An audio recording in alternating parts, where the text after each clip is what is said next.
Good morning, everyone. Thank you so much for joining us on episode 75 of Blowback, Exposing Imperial Decline. My name is Billy Bob. I'm on the West Coast. That's why I say morning. It's a little bit after 9 a.m. I've got Ben Toth in Paich, Hungary. It's 6 p.m. there. Max Parry from New York City. And it's noon, I believe, in New York. Carlo Parcelli from Washington, D.C. It's also noon there. This is the extent of our panel today. John Steppling might be stopping by later. But I did want to mention that Ian Cummer, I had a disagreement with him last episode, and so he's off the show. We have removed him from the panel. He will not be disagreeing with me anymore. Just kidding. He's on vacation in Crimea. So he will be back in a week or two. So that's why he's not there. So yeah, we did have a little bit of a disagreement on an interesting topic last episode. But not to worry. This was a scheduled departure on his part. He's on special assignment in Crimea. So having said that, we do have the excellent Max Parry. Max Parry did a phenomenal article recently published at Covert Action Mag. In the comments. Link is in the comments, discussing the creation of Israel and Soviet responsibility, culpability in that creation, and he describes the context in which the Soviet Union kind of went against their own principles to do this thing, and it turned out to be a mistake. So maybe we can learn not to go against our principles, but. What else? The other item we were going to maybe discuss was just Israel influence in, the Israel lobby over U.S. politics. But let's start with this video of State Department spokesman or is it White House spokesman? No, State Department. State Department spokesman Patel, refusing to answer some basic obvious questions. So they're just in this corner, and the poor guy just doesn't have his job's impossible. But you want to run that clip, Ben, and or I can. Okay, sure, why not? I hope it has decent audio. Do you reject the interference of a foreign leader calling for the crackdown on full American citizens exercising their basic rights, their First Amendment rights to demonstrate? That's what I'm asking you. The prime minister was commenting on something happening in this country. I will say over the course of this, I'm asking you. You are here representing the government of the United States of America.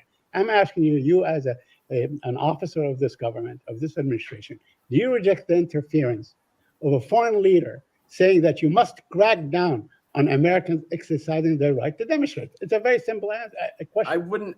I wouldn't equate that to interference.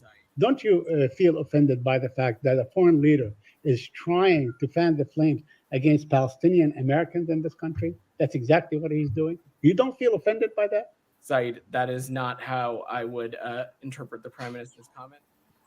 By the way, kudos to Saeed, because he kept on. He was very dogged, trying to keep on to force him to please answer the question, what's the State Department position? But you can't give an answer, unfortunately. Yeah. So imagine Putin, right? Imagine Putin suggesting, maybe the U.S. ought to do this or that, or Xi Jinping, saying, hey, maybe U.S. policy. I mean, they would be up in arms. It would be a tremendous. It would be a huge story, and it would not be tolerated. It would be denounced. So it kind of demonstrates a little bit of hypocrisy. Yeah, I mean, when I remember when Trump torpedoed the Iran nuclear deal, or pulled the U.S. out of it unilaterally, Benjamin Netanyahu openly bragged that he was the one that convinced Trump to do so. And this was in the midst of the, Mueller investigation and Russiagate and all that. And of course, that was, never brought up as anything to be concerned about. That there was no, no disproportionate influence of Israel over Trump's policies, even though Netanyahu was openly bragging about it. Just in in the same way he's been able to give closed door addresses to Congress, unlike any other world leader, and so on and so forth. I mean, Israel, it's unbelievable what they're able to get away with, unlike any other country. And of course, as soon as you get into that, it's just a quick addition to that. When it comes to diplomatic protocol, I think Netanyahu was the only guy who went to meet U.S. representatives. I don't know if it was the Congress or these guys, but without Obama's approval, without just going there to influence them. I know there was a big row in diplomacy back at that time, but he can do these things. Yeah. Well, it's nice, Ben, of you to give Max a pass. So I hear very clearly what Max is saying. Max hates Jews, and he's engaging in this trope that says the Israel, is the tail which is wagging the U.S. dog. So, well, just kidding, Max. No, yeah, the Zionist occupied government. I mean, no, I mean it's interesting how there's actually been. I would like to call attention to some very important series of articles by Diana Johnstone, not to be confused with Caitlin Johnstone, of course. Diana Johnstone at Consortium News, because she's written a series of articles about this very topic. And, I mean, Diana Johnstone is one of my favorite political writers, had a huge impact on me, especially her book on Yugoslavia, all the work she's done. But on this particular issue, I actually disagreed with her somewhat. There's, two kind of camps that seem to take sides on this topic. There's the people that are, citing John Mearsheimer's work on AIPAC and the Israel lobby, are very much, and Diana Johnstone is one of them, very much arguing that, since the Project for the New American Century and the doctrine of preemption, Wolfowitz doctrine, and the increase in influence monetarily of the Israel lobby, that the tail is wagging the dog, and that Israel, in fact, dictates U.S. policy in the Middle East.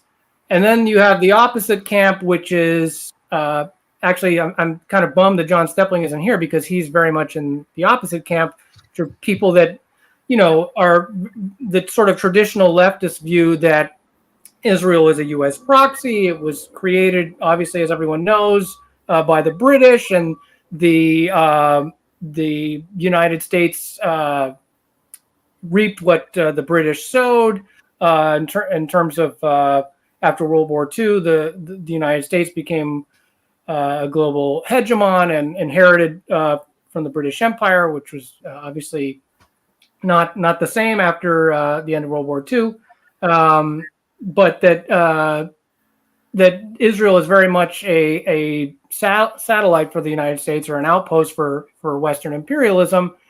And my position has always been somewhere in the middle, which is that it's really a symbiotic relationship. You have obviously these especially right now, these very extreme kahanists within the Israeli government that are increasingly more and more ultra-nationalist and far-right, and their interests don't always align with the United States. Obviously, they frequently do, but there are elements within Israel that are, a perfect example is during the beginning of the first Gulf War, Saddam Hussein bombed Tel Aviv, and Israel wanted to respond, and the United States ended up using foreign aid, specifically the administration of George H.W. Bush, actually, of all people, used the foreign aid to Israel as leverage, because they wanted to preserve the anti-Iraq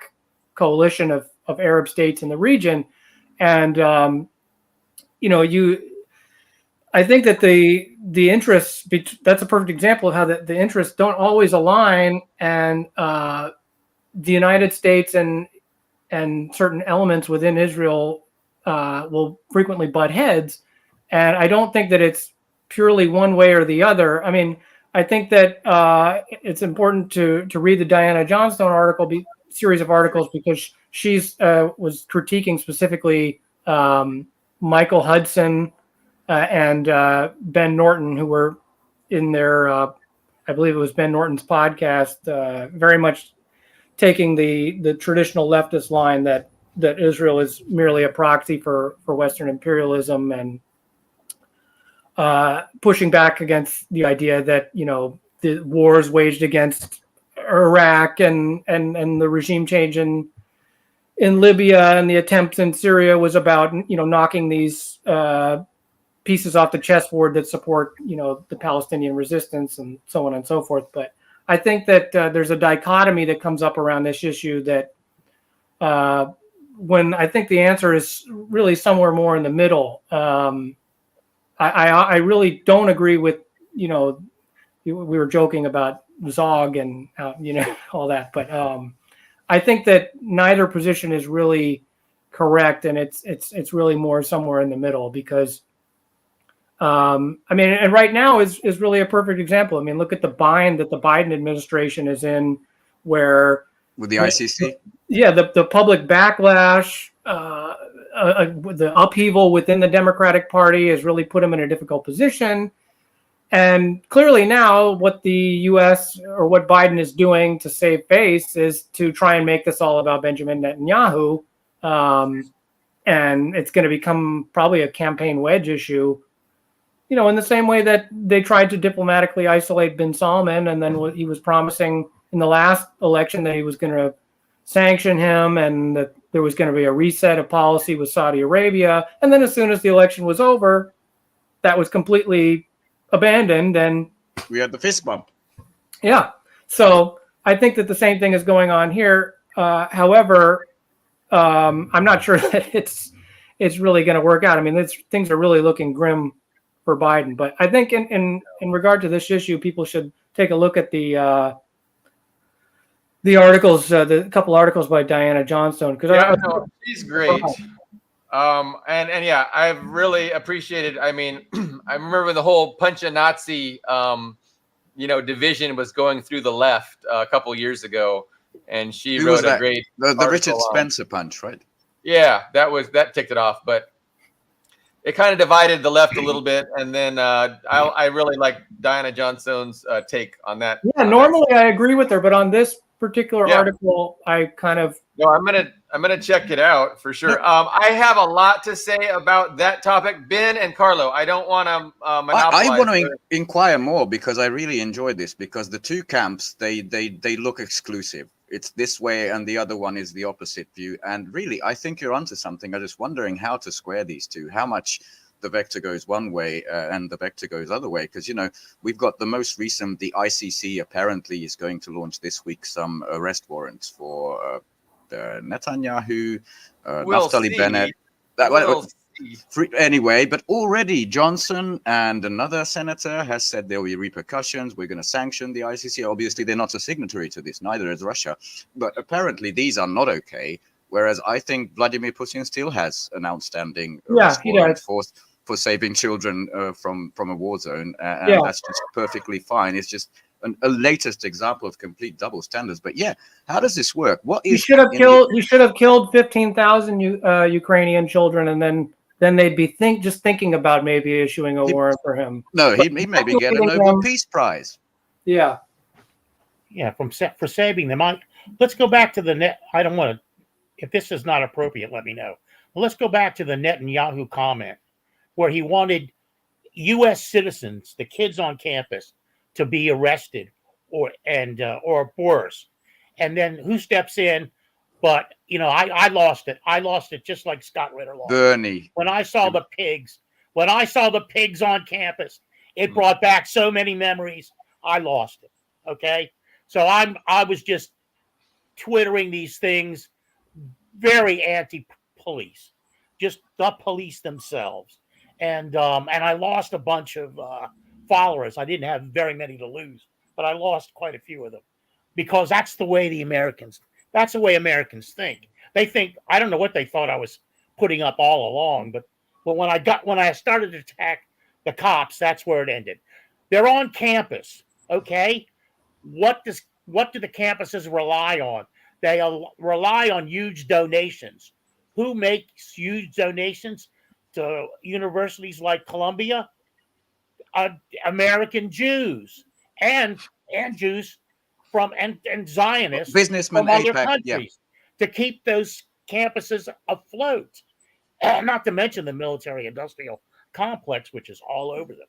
So when the campuses are in a bind, because on the one hand they're supposed to be for free expression, but they're not. But I don't think there's a clear divide between the U.S. controlling Israel or Israel controlling the U.S.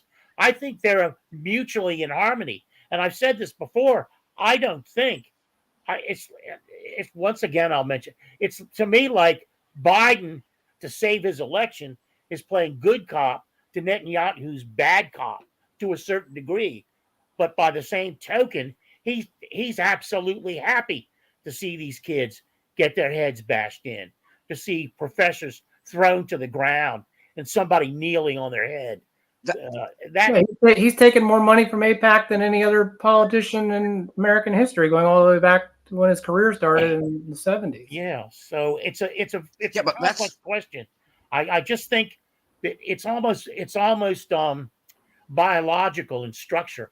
That is, the malignancies have woven into each other to such a degree to discern them, Max, two separate entities is virtually impossible at this point. I agree, but yeah, Max, that's what I wanted you to kind of get into, if you can. Protests to one side, but also, most of the interests of the U.S. empire and Israel, they're interwoven. They're perfectly compatible. Some of them are outliers, like there's an election, and I think Biden is the worst supported. Let me just quickly cheat. Yes, the least popular president in 70 years, below Nixon and Carter. That's something that's unacceptable to him. But I think the cleansing of Rafah and Gaza all is perfectly compatible with the plans of the US. Because remember the IMEC, the Israel, Middle East, Europe gas corridor that was supposed to be there. Netanyahu showed it at the UN. That was fully sponsored, absolutely fine with the US. But then there's which is why I think Nancy Pelosi and Chuck Schumer also, they want Netanyahu gone, because now they can blame all this inconvenience on the one guy and basically continue. So there's very little that the two diverge on. There is, but it's not like a colony gone rogue. But why don't you expand on sort of that? What's in common, the threads that bind? Because I think you're onto something. Well, I agree. I think you could argue that some of, like, for example, like the more extreme, followers of Mir Kahan that are now cropping up in the Israeli recent Netanyahu administrations, from Avigdor Lieberman to now the big one is Itamar Ben-Gvir. Ben-Gvir, yeah. Yeah, I mean, I think some of the plans, for example, for like Greater Israel and sort of like the expansionist wing, I don't know if you could call them that, of far right elements in the Israeli government. I don't know how much all of their plans or, their ideas about annexing more and more territory it's also important to note that there's different factions and wings within the Israel lobby itself. There's the J Street wing, and then there's the Chaim Saban, he's dead now, but Sheldon Adelson wing, and that's sort of more of the Trump camp, whereas the J Street wing of AIPAC. Sorry, I'm European. I don't know what the J Street means. What's a J Street? Well, J Street, it's sort of the liberal advocacy. It's pro-Israel, but they want to solve this is just what they ostensibly claim to support. They claim to support a more diplomatic, peaceful resolution to the Arab-Israeli conflict, and I think that they were, for example, their political action committees have, they've donated to a lot of progressive Democrats and progressive Democrats. The J stands for Jews, right? I assume the J is for Jew. I think, like, for example, getting Obama in the end of his second term to do these like really cosmetic measures, like condemn, some of the settlements in the West Bank and things like that, or, sanction these individual, Israelis that are doing these settlements, but not bringing any actual I get you now. substantive sanctions on Israel and things like that. But I do think that yes, for the most part, their interests do align. But I don't think that that's because, I mean, it's undeniable that especially if you read John Mearsheimer's book on it, that how much the Israel lobby has grown and its influence is unprecedented. But I also think that I do agree with people like John Steppling, who's not here, unfortunately, that it is to suggest that there's like, a cabal, or that it's, to overstate. Yes, there are, for example, what Carlo was talking about with these large Jewish donors to big universities. I do think we have to be careful to some degree, in the sense that it is more because of, as you were saying, policy interests, aligning with the United States. It's not like Netanyahu is actually dictating, U.S. policy. Yes, he has huge influence, but ultimately, Israel serves Western imperial interests, and I think that, it's a complicated discussion. I just think that it's not one or the other, that they use each other there, and that there are times when their interests don't align. As far as the specifics of that, that's why I cited the example of, Israel was ready to retaliate against Iraq. Everyone was so concerned when Iran, conducted this very measured response to the bombing of their embassy in Syria.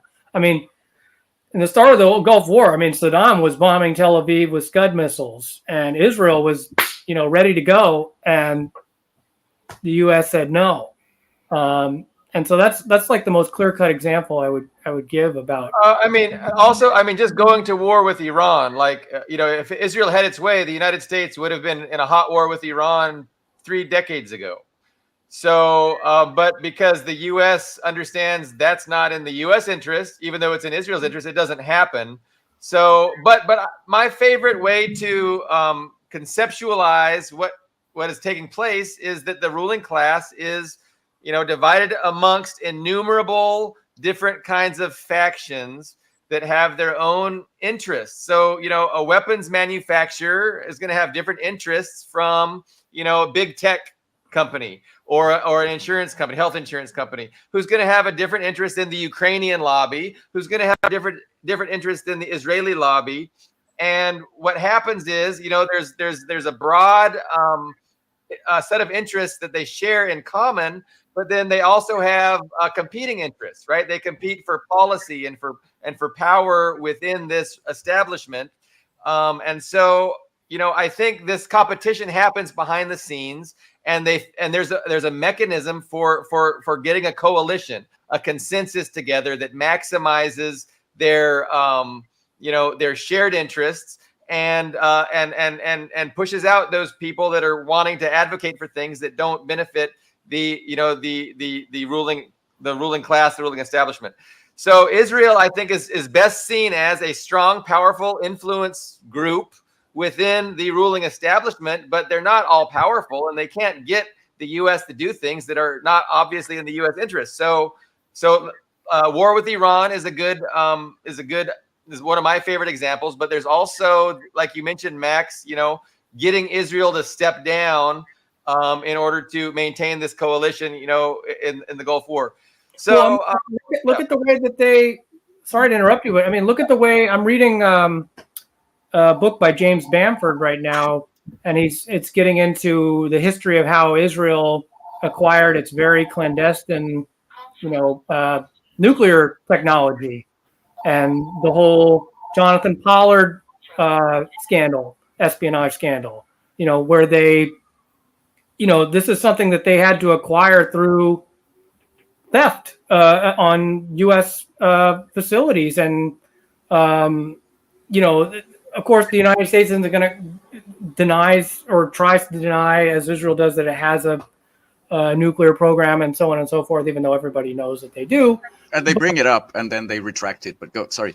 Yeah. Yeah, I mean, just the sheer fact that they had to, their interests butted heads, and Pollard was ultimately arrested and prosecuted, even though this guy who is actually a big Hollywood film producer, is a Israeli spy turned Hollywood film producer, facilitated the whole thing. Didn't even get a slapper on the wrist. No, not Epstein. This other guy whose name escapes me. Yeah, I think that, and yes, there are factions within the ruling class that go at it behind the scenes. I mean, a perfect example is sort of, you can tell that there's a inner ruling class conflict in the, the sort of wings that, for example, Trump represents. I don't know if you could call it the entrepreneurial small business wing of new money, upstart. Yeah, big money compared to us, but small compared to Silicon Valley, Wall Street. Yeah. That you can see that playing, the Robert Mercers of the world versus this other faction, what they call the globalist faction. But yeah, I think that you can see examples of this playing out in regard to Israel over individual issues. But I think that the problem with this whole discussion is that, and I would tend to be very critical of the traditional leftist view, not so much in what they have to say, but in their response, which was to, whenever people talk about the unprecedented influence of AIPAC, they have this knee-jerk, oh, you're flirting with anti-Semitism, or you're using tropes that are, it's like, it's not helpful to the discussion to do that. Obviously, if somebody is really doing that, it's fine to call them out, but I think that it's very often unfair. Like, I saw somebody doing it to Scott Ritter when Scott Ritter was talking about, about Israel's influence over U.S. policy, and someone was calling him an anti-Semite, and it was like, come on, this is just not really helpful to the discussion. I resent those people, and they just assume the worst, and instead of listening to what you're saying, they assume an argument you're not even making. And then they further assume that you're making that argument that you're not making because you're an irrational hater of Jewish people. I hate it. It's disgusting. But yeah, I see a lot of it, especially on the fake left, not so much the correct left. Also, we're talking about Israel influence, Zionist influence. So I did a post recently, and I mentioned, there was a study. And the sourcing of that study is kind of dubious, but it was published in Haifa at a Haifa university, and it essentially said that 50% of Democratic campaign contributions originate from sources that identify as Jewish. It said 25% of Republican campaign contributions, originate from sources who identify as Jewish, and so I'm not sure if those are accurate numbers. That might be very, highly overinflated. But even if they're highly overinflated, because the sourcing is dubious, even though they were printed in the Jerusalem Post and they were published at a university in Haifa, even if they're overinflated, it still demonstrates, and it shows the outsized influence that just 2% of the electorate, can have on policy. Well, you don't even have to mention it in terms of policy. You could just talk about it in terms of, if you even discuss those kind of statistics in terms of law or medicine, or especially if you mention things like entertainment, the entertainment business, like Hollywood, yeah. Yeah, it's like as soon as you even mention that, it's like anti-Semite, when you're stating actual facts. I mean, they assume that you're drawing these other conclusions from that, because of what people on the very far right do, but that you can't even have the conversation. It's like you're not even allowed to discuss that, let alone about policy. Yeah, let me add some data points. I've had some experience with this because here in Hungary, the liberal opposition, that's the Brussels opposition, they always said George Soros being the bad guy is an anti-Semitic dog whistle, until, actually read the massive influence he had in Eastern Europe in a very, very bad direction. So I know what all that is about, and you have to look behind it. I mean, there's a very simple Twitter handle called the APAC Tracker, I think. And they just the organization. Here's the number, very, very clean. And that's the organization. And it has just as damaging effect as, say, the US Chamber of Commerce. I don't see a difference. I don't see the Jewish aspect of this as helpful at all. Another data point, there's Thomas L. Friedman, the famous New York Times asshole, who did this op-ed opinion piece, which I think is amazing. And Israel has a choice to make, Rafah or Riyadh. Obviously, he's talking from the perspective of the current U.S. administration, that class of people. And it just go down in the article, and he already announces basically you can join an Arabian Arab alliance against Iran, or you can do the slaughter in Rafah, and then you're gone. But also going back a little bit to Dust James' point, there's one thing that I think all U.S. tiny or large, the ruling elite agree on is the petrodollar has to stay. So that is the make or break of the U.S. empire. Otherwise, everything gets unaffordable. And I wonder if the region's powers, like Saudi Arabia, who's been playing an interesting game, MBS has, know that Greater Israel, contains a large swath of Saudi Arabia, all of Jordan, a large swath of Egypt, these compradors, I wonder if they're aware of this, and is that compatible with their vision of the IMEC that I mentioned before, the Israel, Middle East, Europe gas corridor? Just a couple of points I wanted to add. Maybe it will just jolt some thoughts. I have some thoughts. Max? Well, I was just going to say, obviously, the normalization, those treacherous normalization deals between the Sunni Gulf states and Israel are really in limbo now in light of, this is, I think, if anything, become a real headache, an inconvenience for MBS and the Saudis, because they were, really enjoying that. And of course, they're not democracies, so it doesn't matter if their internal populations, whether it's Morocco or Saudi Arabia or UAE doing these normalization deals with Tel Aviv. This whole Gaza thing has really thrown a monkey wrench into that. But the Sunni monarchies, most of them, they've never really been supporters of the Palestinian cause, and they've been giving de facto endorsement, if anything, since going all the way back, to the Balfour Declaration. Saudi Arabia is a British creation, just like Israel was. And I think that more often than not, they've found themselves on the same side, not coincidentally, in various geopolitical developments in the region and theaters of conflict, especially, like, for example, in the Syria war, they were partnering with Israel pretty much to back the Syrian opposition. With Turkey, it gets a little bit more complicated, but I think more often than not, their interests actually align. As far as Israel's expansionist plans, that's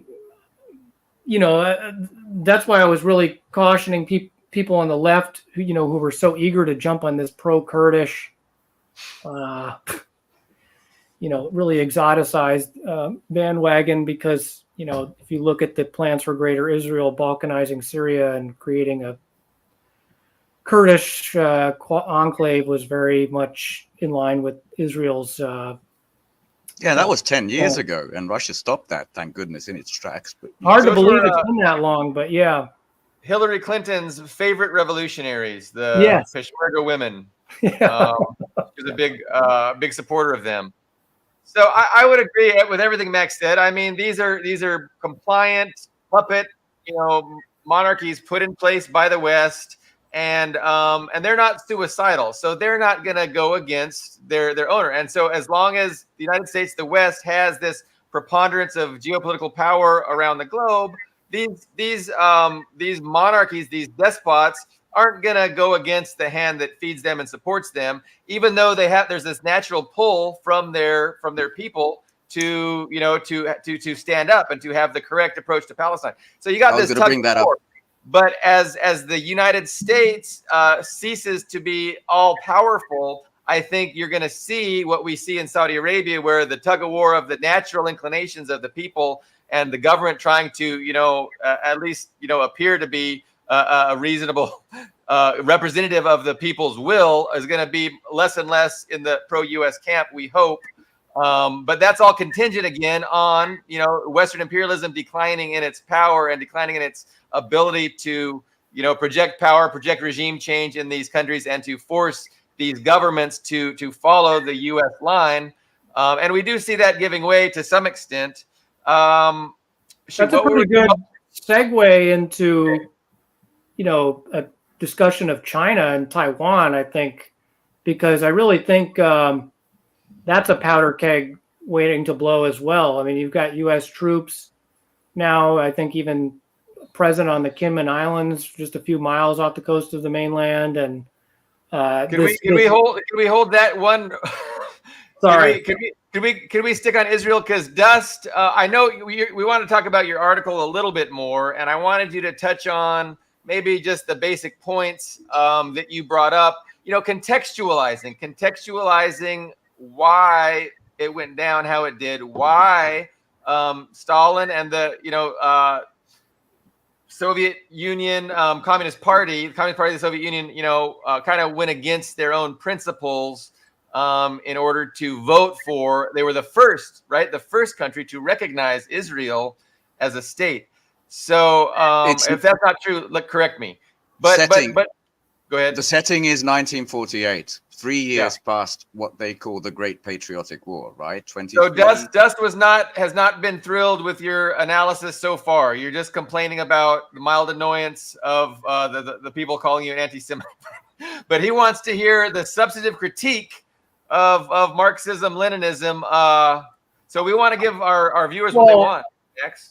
I don't think that's what Max is here to do, but you know what? Go ahead. Yeah, no, I agree. He's contextualizing and he's explaining why it went down. But I'm certainly not critiquing Marxism, Leninism. In fact, I'm doing the opposite in the article. If you read it, I'm talking about how for a very brief period the Soviet Union went astray from Stalin's own principles. If you read his work on the national question, he defined a nationality as a people with a common language, culture, and territory. So the final category of which did not apply to the Jewish diaspora in the Soviet Union, which was transnational. And yet they contradicted themselves for various reasons, which I get into, but they addressed the Jewish question, if you want to call it that. I know that's a very fraught way of addressing it, but the Jewish national question, they essentialized that as a nationality, even though I don't think it really applies, and that was their first mistake. To their credit, which I get into in the latter part of the article, they tried to counter Zionism with a progressive alternative.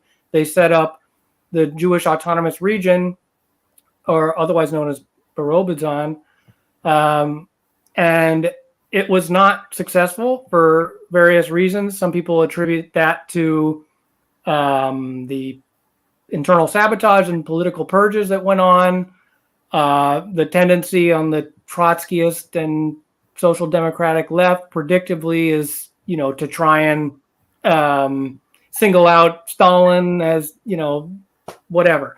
I think that that's a really big oversimplification. especially if you get into the history. As Ben was pointing out, it was 3 years after the Great Patriotic War. There was a sense of collective guilt and responsibility felt over the treatment of Jewish people by the Nazi regime, which of course had played a huge role in the war effort, which was, of course, during the Nazi invasion, became the overwhelming priority, and understandably so. And they ended up losing over 25 million people. And rightly or wrongly, the Soviet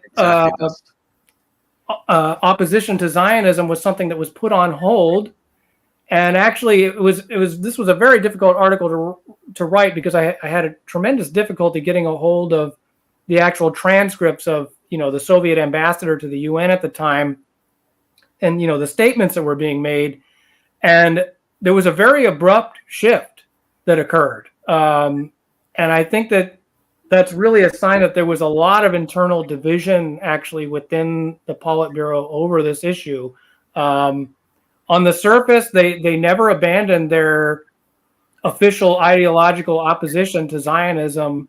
And even up to the very end, they stated that they preferred a one-state or single-state solution shared between the Jewish and Arab populations. And it was only after the UN had ruled that was not possible. It was only after that it had ruled that a single-state solution was not possible that they then said, "Okay, we'll vote to divide Palestine." Obviously, that was a colossal, huge mistake that would come back to haunt them. I mean, not long after the Arab-Israeli War, Israel was sending, saboteurs into the Soviet Union and so on and so forth. And they very quickly reoriented toward the Arab League, although it's very, very unfortunate. I mean, even Ben-Gurion himself said that we could not have won, at least in that particular instance, in that war. The Haganah would not have prevailed over the Arab coalition. But what's even worse is if you go back and look at, this is just to give you an idea of how different a world it was in that short window of time. I believe the United States voted in favor of the right to return for Palestinians, and the Soviet Union voted against it. That's how different of a geopolitical order it was at the time, where the priority for the Soviets was to decline British imperialism and get a full withdrawal of the region from the British.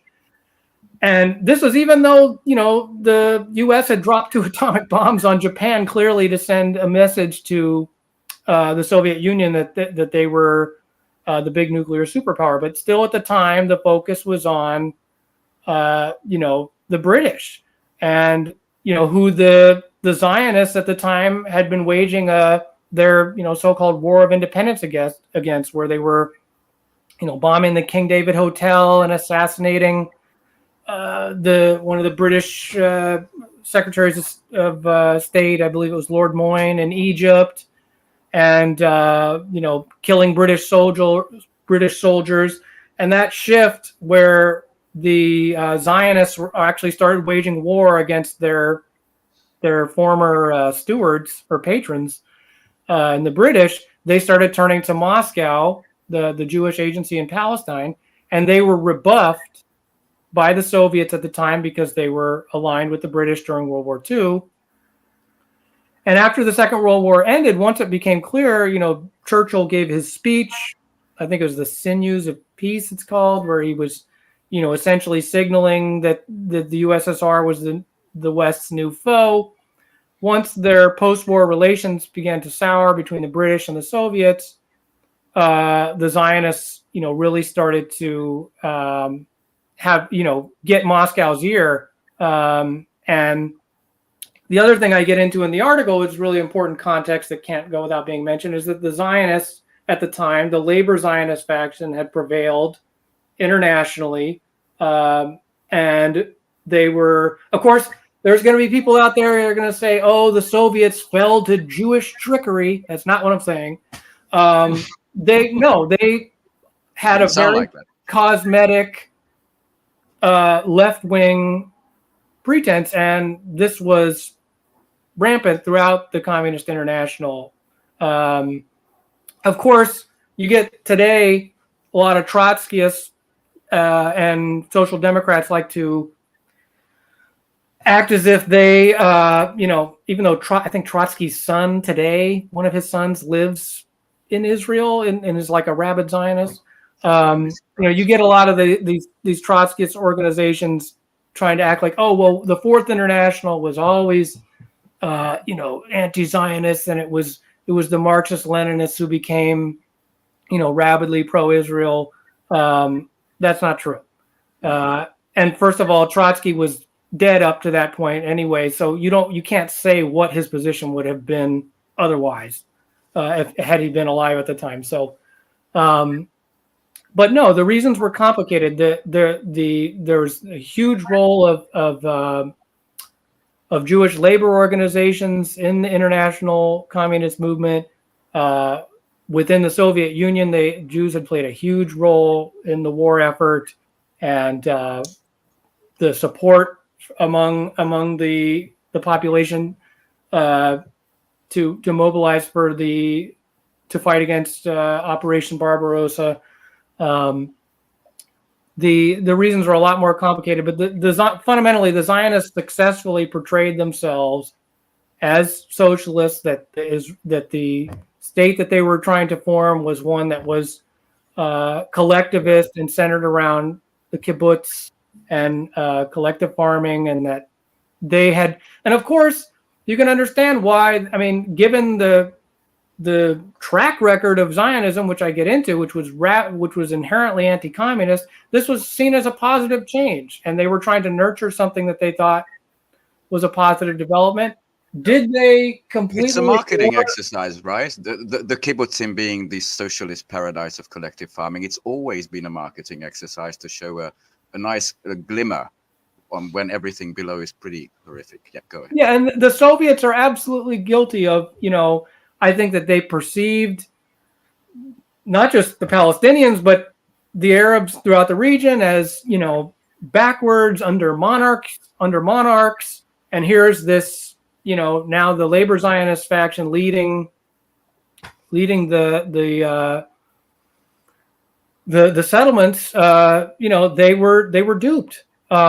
It's unfortunate, and I also get into how I think that the British had appointed the Mufti, who was himself very anti-communist, and that his flirtation with the Axis powers, his meeting with Hitler, which of course is something that I get into this, how Benjamin It actually caused the Holocaust. He gave Hitler the idea of the Holocaust, which of course is not true. But the important thing that was overlooked there in regards to this was that his avowed anti-communism, even though he was appointed by the British and he was not really a true representative of the Palestinians, that really tainted Arab-Soviet relations, especially in the wake of World War II, which, there was, as I said, a huge collective guilt felt towards the treatment of Jews by the Nazis. Here's when I want to jump in a quick point, because I think everything you said is true on the highest levels, diplomatic, the Politburo and decisions. But this is why I tried to go to 1948, because the Soviet people were absolutely tired of war. The 27 million dead in defeating both Germany and Japan. They just wanted peace. Let's go back, let's rebuild, and that's it. And if you're taught by some Trotskyite asshole, you think it's an anti-democratic totalitarian state, Stalin's Soviet Union. No, it was far more democratic than everything in Western Europe, and these things need to be taken account. They didn't want a new war. 1 year later, by the way, NATO was created, the second poisonous gift from the US, and Stalin again didn't do anything. That was 1949, 1 year after the Nakba. Well, the Warsaw Pact was created in response to NATO, but true, a bit later, always responding. But I want to bring it back to the region, because there was another, I think, important New York Times article. It was about the Arab leaders, these sort of compradors, MBS including Qatar and King of Jordan. King of Jordan, especially because they're apparently he's worried about all these protests and cracking down because soon they might feel it's turning on them. That's the other thing that Operation Truthful Promise, right? The Iranian strike on Israel achieved is the Ummah, the 1.8 billion Muslims from North Africa all the way through the Levant to the east to Central Asia, that they thought, it's that backward place of the, what do they call, the Ayatollahs with nukes, shit, they can do this. They're the heroes of the region on the Arab street. I'm not talking about the rulers. And a lot of these rulers are very, very uncomfortable with that. So much so that it gets into the New York Times, like featured big primetime articles. Also something to consider. So there's it can't just be dismissed whatever the fuck the people think. There's a lot of Palestinians in Jordan, and King Hussein's got to be kind of careful. I don't know. I'm sure he's looking at that. I mean, his military is totally U.S. dominated and controlled, so they've got that going for him. Without the token Palestinian wife born in Palestine, he'd already ousted. I would just say I think the Soviets, of course, they had a good reason to think that Israel would be an ally. I mean, after all, it was the Soviets that ended the Holocaust. It was the Soviets that liberated the death camps, and they just thought that goodwill would go a little bit farther than it did, and so did the West. The West thought, man, and that's why that might explain why the U.S. was voting against the right of return for the Palestinians, etc., or voting for the right of return for Palestinians, and the Soviets voted against it. But clearly, I mean, the Arabs at the time were in the British camp. I mean, it's hard for people to understand that fully in retrospect, but at the time, it was a very different geopolitical alignment, and Britain was the USA. The facade that Israel was given was abandoned. I mean, pretty much as soon as Golda Meir went and visited the Soviet Union, they were already clashing. I mean, she was criticizing how heterogeneous their society was and how tolerant they were of all these different ethnic groups. And they were just like, what? So, yeah, I mean, it was very obvious. I mean, it was a huge blunder. But to, attribute it to, I mean, it was actually really difficult to write this article because the only most of the material that I could find on it was all written by, Trotsky is sort of like Left Voice and all these places talking about, I think there was even an article called how Joseph Stalin helped create the state of Israel. And it's just like, just completely erases all the context. Complicated historical processes that led to this decision, and I think that they just, I felt like it was a very important article to write because right now you have, socialism is no longer a dirty word in U.S. politics, and people are turning to socialism at the very same time. The Palestinian cause is reaching this South Africa-like moment, and they're going to look at this history and go, well, why on earth would the Soviet Union, if they're drifting towards more radical forms of socialism, that may have a favorable view of the Soviet Union, they're going to be puzzled by this chapter. So I thought it was a very important issue to address, and I wanted to know for myself, why did this? Because I honestly, when I started writing this article, I didn't fully understand why this real tragic mistake came about. I wanted to know for myself.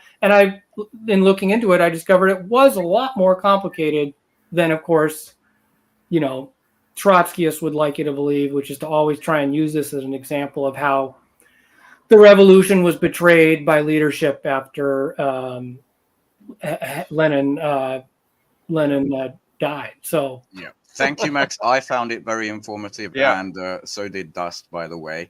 Thank you, Dust. I hope you read the article and enjoy this one just as much. Sorry. Yeah, so the article was tremendous. I linked to it here in the comments, and you can find it at Covert. Is it Covert Action Mag? Yeah. Covert Action Magazine. Okay. Yeah. And then I want to say, I guess. I was thinking Dust was earlier criticizing something, but I misunderstood Dust's comment. So he clarified that he was he was wanting a more of a Marxist-Leninist critique on the on the influence of the Israel lobby within the U.S. But okay. we kind of we dealt with that a lot. I'm thinking maybe move to China. I know last week I did have a disagreement. So there's a lot of people with this idea that China needs to do more, that China is not a responsible anti-imperialist country, that they're not serious about defeating imperialism, and that they're self-interested and they're more than happy to go along with imperialism. And so you mentioned Vanessa Beeley earlier, and she definitely kind of, in my interaction with her on Facebook, she kind of typifies this very wary of communism, of China, and they're very unhappy that China, sells drones to Saudi Arabia, Israel, sell drones to Israel, sell drones to Ukraine. So, this was, a position that we were discussing last week, and there's a lot of things to unpack, a lot of points to be made. One of the points that I don't see made very often is when we criticize China for doing business with Saudi Arabia or Ukraine or Israel, like, it's a little bit hypocritical. Because if we're going to criticize China for doing business with anyone, it ought to be the U.S. The U.S. is 1,000 times worse than Saudi Arabia. They're 1,000 times worse than Ukraine or Israel. Like, the United States is the worst of the worst. Like, they're the leader of the worst. And so if we're going to criticize China, how come nobody ever criticizes China for doing business with the United States? So there's a reason for that. There's a context to that. And I'm going to plug my most recent post on Facebook if you want to read about it. Yeah, I would love to. Well, I think I've had this argument with people before, and I think it all proceeds from a fundamental misunderstanding of China. And it comes from a very short-sighted view of China, which is that, and you get this from people from various political views. And I think that it's because they pretty much don't understand China. It's very much in the same way, actually, that the Soviet Union conducted its foreign policy. The Chinese Revolution happened in the same way that the Russian Revolution happened, where a wave, specifically a wave of revolutions in Western Europe were supposed to happen alongside of it. This gets into the whole socialism in one country versus permanent revolution thing. Because capitalism or socialism is developing unevenly, the Chinese Revolution happened, and they have had to be self-interested, be in survival mode, and conduct their policies in a way that is, yes, from the outside looking in, is very contradictory, when it's actually the reasons that China has had to adapt to the global conditions of global capitalism and neoliberalism to survive.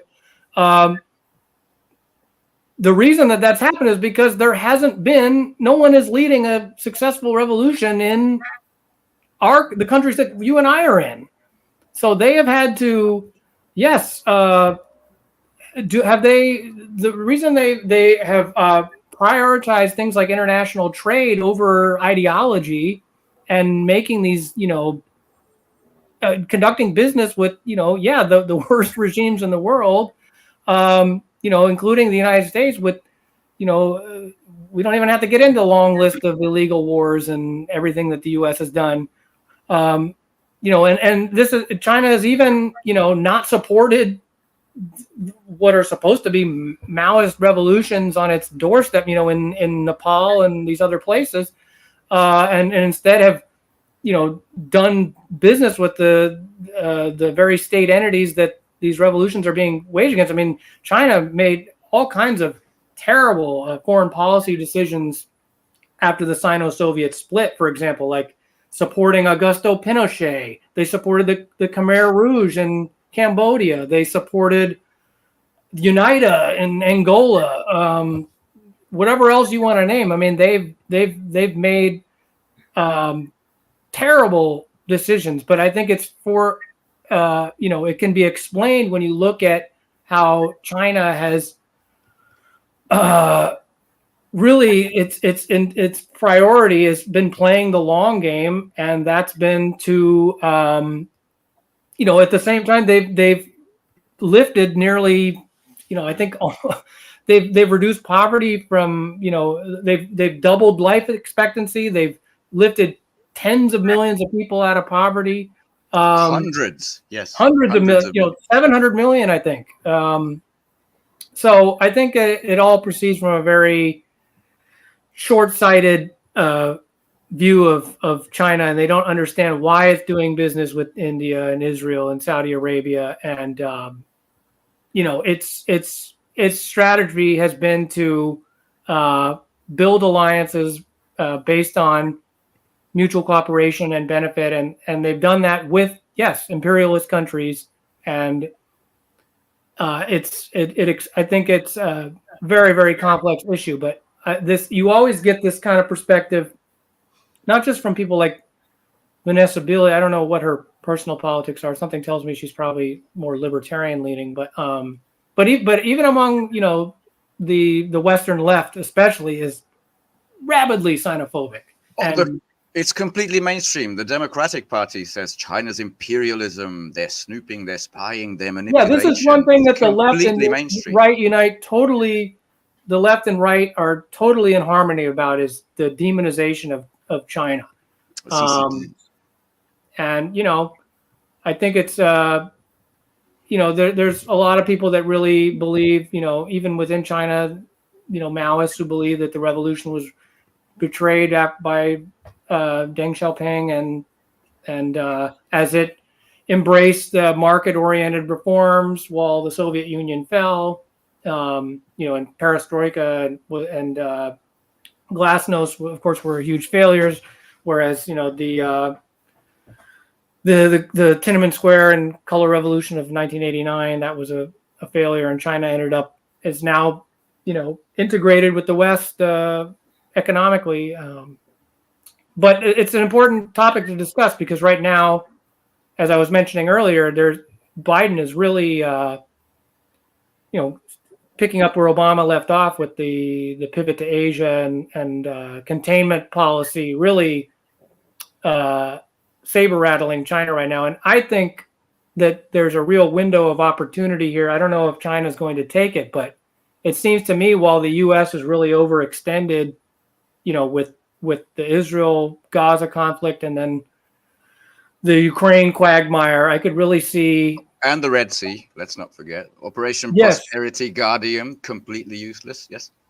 Yeah, I really think that China, it certainly seems like the U.S. is trying to goad them into it, might try and go into Taiwan because, Taiwan is so, it's gotten so rabidly nationalist. I was reading about how even within Taiwan, like they're starting to, this is similar to Ukraine, they're even tearing down statues of Chiang Kai-shek. Yep. Because they're really so intent on carving out this national identity to, what's of course a completely fake country, even more fake than Ukraine. Even though the Chinese pretty much hate Chiang Kai-shek, but still. Yeah. And Taiwan wouldn't, we don't need to get into the history, but it's so surreal seeing that. They're tearing down statues of.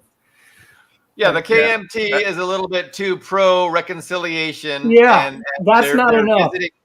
They're visiting, the mainland. They're talking to Xi, and so they're done with that. You were mentioning some islands.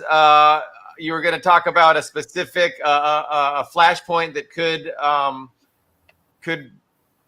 ignite some kind of a conflict. I know in the South China Sea, of course, the U.S. is working with the Philippines over those disputed waters, trying to just meddle and just look for a justification, it seems, to to initiate and escalate conflict with China.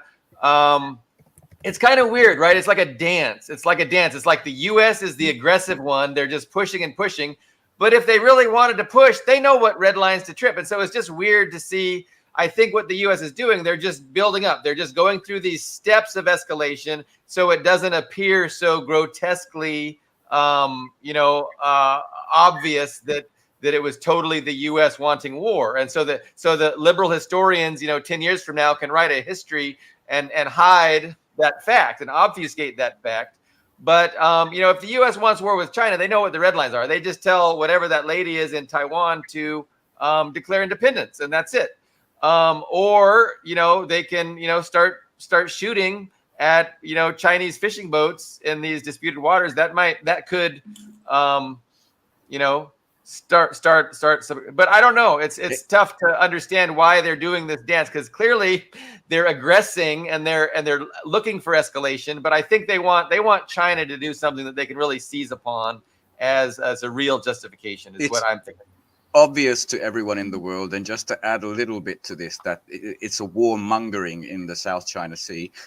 Then they get Aquilino. I think he's the big that region, as in the admiral of the U.S. forces there, and he said China is pursuing this boiling frog strategy. How far can we take it? Whereas they're doing this salami tactic. How many weapons can we send Taiwan? What kind of weapons? They've sent long-range weapons and all that. And then he has the goal to say that. And the second data point is funny to me, because this is the guy who replaced Victoria Nuland after she was ousted as a State Department number 2, Kurt Campbell. Do you know who he recommended or nominated for the Nobel Peace Prize preemptively as this is going on? South Korea's Yoon, American Pie singing idiot, right? And Kishida. Both of them are having troubles at home with their electorate because they see them as sellouts. Both, and they're like preemptively nominating them for the Nobel Peace Prize. That was like the Alice Christoforou said would be the clown world of the week for me, or the weekend in this case. Them and Obama, they haven't earned it. Did anybody else here see that exchange between it was at like some Arab business summit or diplomatic summit? Cheney and this Chinese diplomat. Right. And it's just absolutely incredible, because this Chinese diplomat, in very broken English, but still eloquently, just absolutely embarrasses him, talking about how the first communique officially between the People's Republic of China and the Nixon administration was, the United States swearing that it would abide the one China policy, and not, meddle in its affairs and recognize Taiwan, and how they have, that this was the very first exchange in communication officially diplomatically between the two countries, and Cheney had absolutely no answer to him. It was incredible. Which Cheney? Dick Cheney. Yeah. Okay, not his daughter. Yeah, his corpse is, is still a little bit of life left in him, no matter how many packs of cigarettes he smoked back in the 70s. He's still breathing. But yeah, it's a very funny exchange. It's a recent one too? Yeah, it just had. That's interesting. I thought Dick was pretty much out of public life, but that's interesting. He's still attending these things. I thought so too. And yeah, he was, he was sitting there, slumped like Kissinger and opposite this Chinese diplomat. And he gets made a fool of. But that's a huge aspect of it, is the hypocrisy of the United States, exhibits when they're a signatory to all these agreements. They know Taiwan is part of China. They agree that Taiwan is part of China. And then they're still pushing this, we're going to treat Taiwan as not part of China. It's like, look at what did Xi Jinping say to Mr. Blinken, who was then tossed out like a used, basically toilet paper, go to your airport and fuck off. Basically, your words don't match your deeds. Yeah, that's what he said straight up.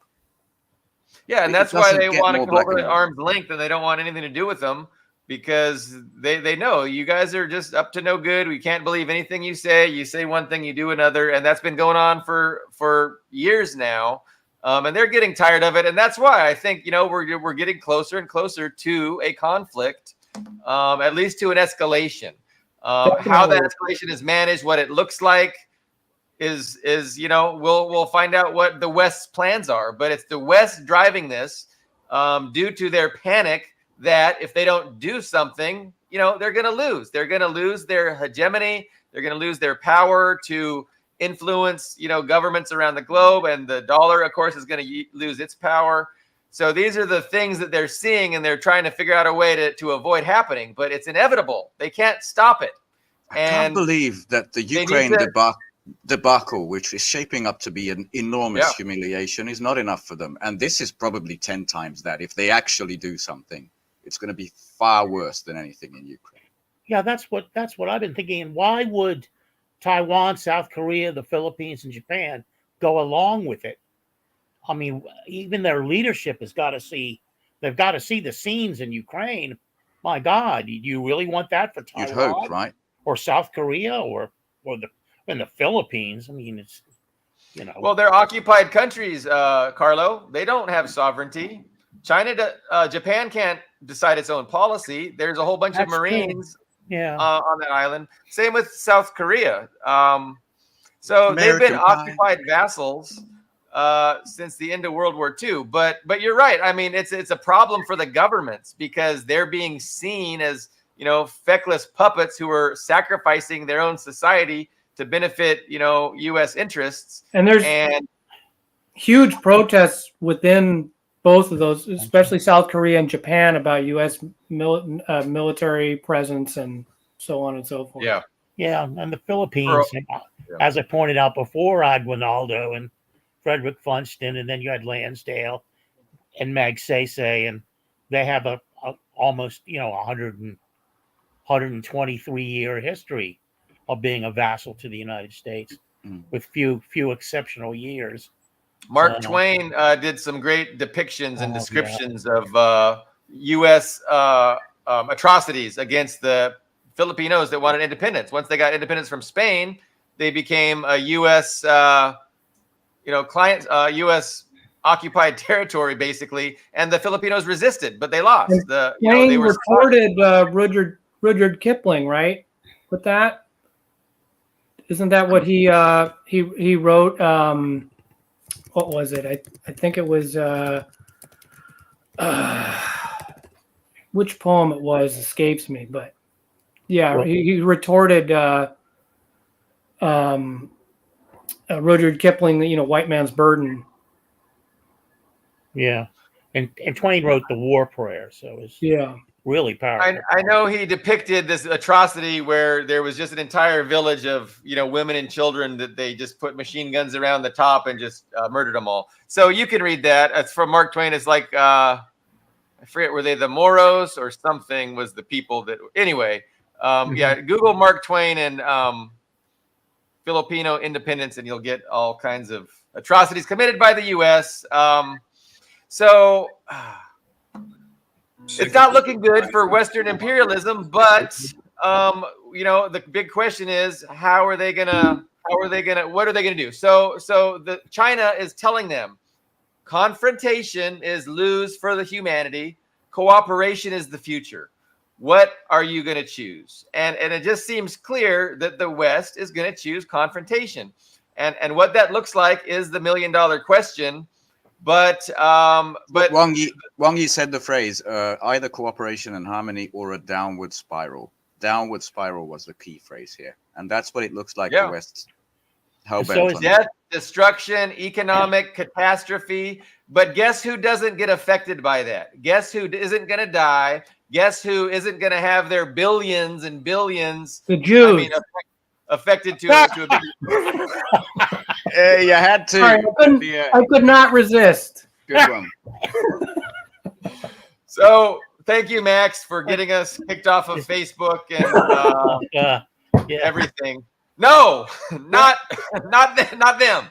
No, the capitalist, global capitalist class, the wealthy elites, the industrialists. Same thing, Billy Bob.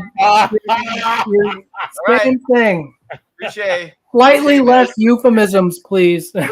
So is France like the canary in the coal mine for losing its empire? I mean, it's rapidly France? being. Yeah, I mean, is it You have a much more powerful entity in the United States.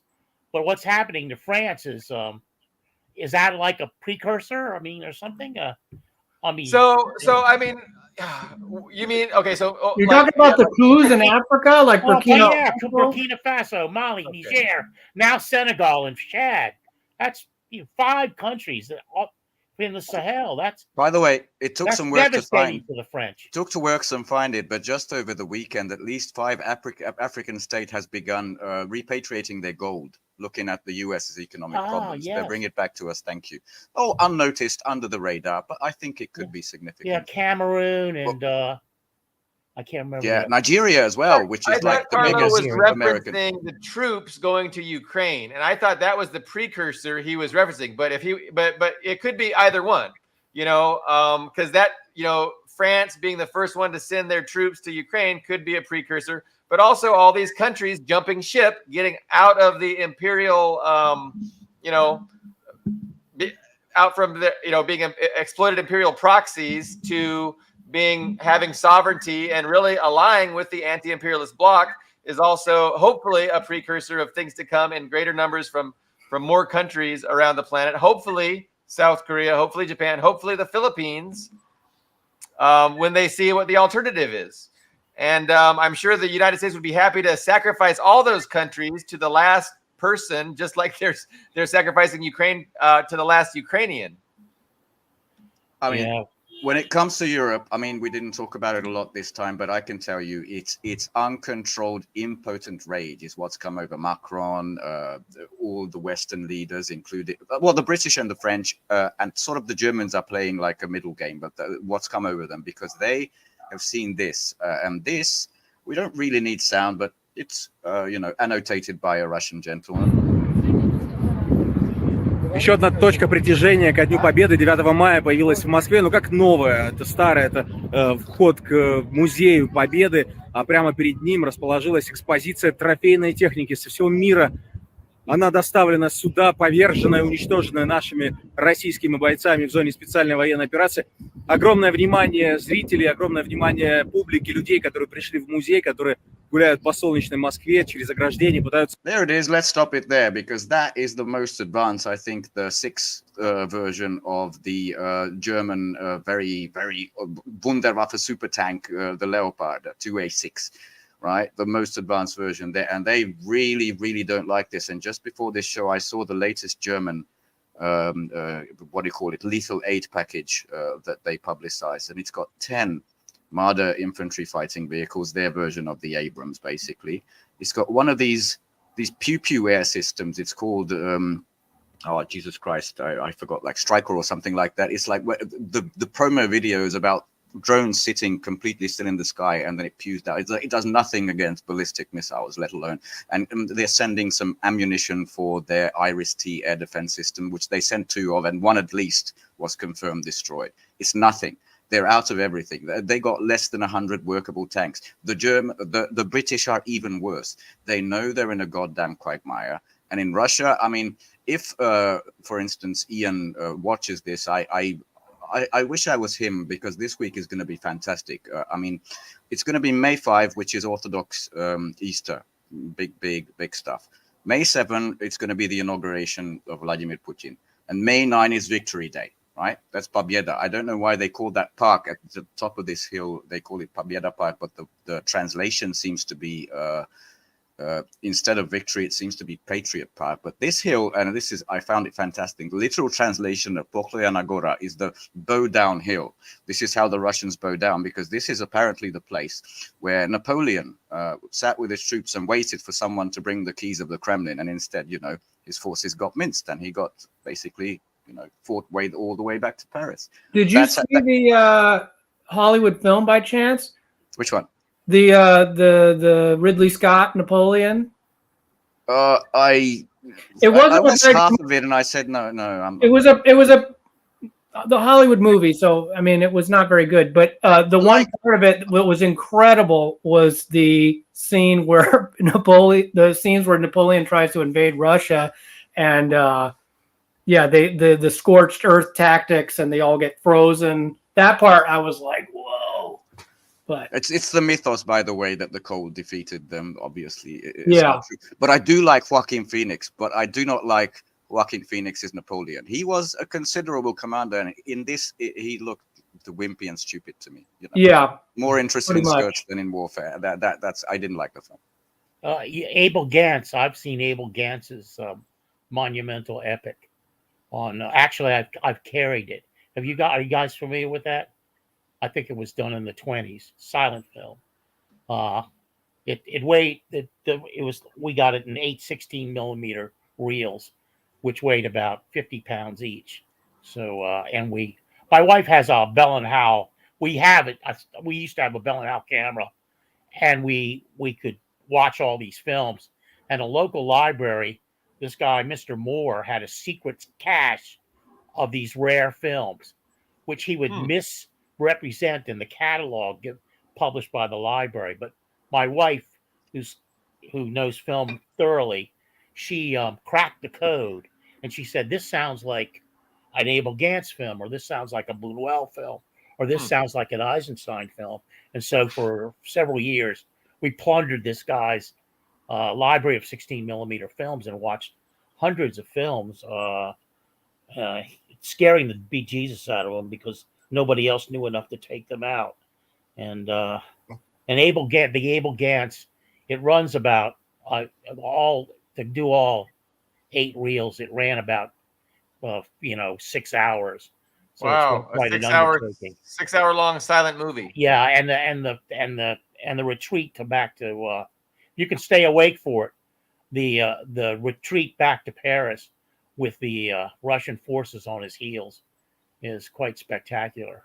I did see Sergei Bondarchuk, who did War and Peace, of course. Speaking of long films, I did see his film on Waterloo, the Battle of Waterloo. I think it was Rod Steiger playing Napoleon. That was pretty interesting. Mm-hmm. But yeah, the Hollywood Ridley Scott film was, it was pretty disappointing. I have a hard time watching Hollywood movies that depict actual events. Like I'm just put off by it because I always know I'm going to be so frustrated in how it's portrayed. And yeah, go ahead. I just want to do a brief advertisement for Covert Action Magazine, formerly Covert Action Information Bulletin, founded by Lou Wolf and I believe Philip Agee. And it's been around for a long time. Max, your article was tremendous. I'm never too young to learn, and Thank you. I learned a great deal from it. And I want to say that Lou Wolf was a customer of ours when I had a store on Connecticut Avenue in Washington, D.C., a bookstore. And he would come by. And one day I remember very clearly, he came by and he said he'd just been contacted by Ted Koppel's Nightline. And they wanted to know about what topic they could suggest that from Lou Wolf of Covert Action Information Bulletin at the time, that they could do a show about. And the only ones they were interested in were ones that were at least 5 years old, so they wouldn't have a huge impact on the political scene today. And the other thing is that when Philip Agee came back into the country, C-SPAN was supposed to record him, and they backed out at the last minute. So they called us. Maybe I might have been Lou Wolf, but they called my wife and I because we had a community what do you want to call it? A community TV show Access, that we did once a week with alternative news. And we went down and we taped Philip Agee, she on the left side of the auditorium and me on the right side. And we gave the raw tape to them. So if you ever see any footage of Philip Agee when he's coming back into the U.S., that's Rosalie and I. Like, did it. Are you talking about like I've seen Inside the CIA on Company Business? Are you talking about like those interviews with him? No, not the interviews. Just a lecture he gave when he came back. The first appearance he made, public appearance back in the country, and C-SPAN for unknown reasons backed out at the last minute. So we got the gig. We with our. I've showed these guys the old camera I used to use. So It's a monster. I just wanted to point that out. Well, That should be at the top of the comments, Dust, I think. Yeah, I put a link to the article at the top of the comments, but I'll put it in the YouTube description as well once I'm done here. Tremendous article. Yeah, Good so plug, good everybody, plug. I've shared the article Carlo. with. I'm sorry, what's that? I said thank you for that anecdote. Oh, you're welcome. I'm just trying to promote myself. It's Chris. Phil's son is the chief editor there now, along with Jeremy Kuzmarov. So I've met Chris Agee. Yeah. His dad's still alive, as far as I know. I think he might have actually passed. I think. Oh, did he pass? Yeah. I looked him up several months ago, and they had him relegated to going through photographs. He was a great guy, good person. So Philip Agee was a former CIA operative that really switched sides, and he lived in Cuba for a long time. And then so when he came back, ostensibly he was coming back from Cuba. But yeah, I don't know how he ended up. I read his book. I have his book, just exposing, how the CIA works and all that kind of stuff. And it was the Church Commission was around that time too, right? Or Church. So that was Rockefeller Commission. Yeah. But ever since then, the CIA has totally changed. So it's not that. It doesn't do that anymore. Yeah. So don't worry about that, YouTube. Yeah. Anyway, that was a good plug for Covert Action. Before it was magazine, what was it? Covert Action Information Bulletin. Yeah. And I was going to say, Max's article, everybody who I've shared it with has thanked me. So I take credit for sharing it, but actually Max should get some credit too, because he did write it. But no, everybody has said, hey, really valuable, interesting, and educational. So well written, I might add. But yeah, I only wish it was easier to get. I would have done a lot more. I mean, it was very hard thing to write. It was not easy to get, like for example, even a hold of like the transcripts of Gromyko, or whatever his name was, the Soviet ambassador to Israel. It was not hard to get. It was very hard to get the information, and to go back through old Communist Party USA newspapers to try and understand. Because, like I said, the only people who had really written about this were people who were looking to smear the Soviets. And I even found more information in like, big beltway, like foreign policy think tanks writing about why they thought the Soviets had, for whatever reason, supported Israel. There was very little work done by actual left-wing or socialist writers or whatever about the issue. So I felt like it was important to address. I've got your next project in mind. Try to get to the truth behind the Katyn Forest massacre. You need years in the archives. Well, Grover Fur, Grover Fur did it. Yes, I know. Yeah, I don't know.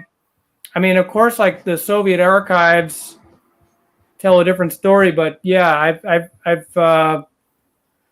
would like to address that, because it is an important, it is one of those things that's used to demonize the Red Army, and it is an important, just like the Holodomor and all that.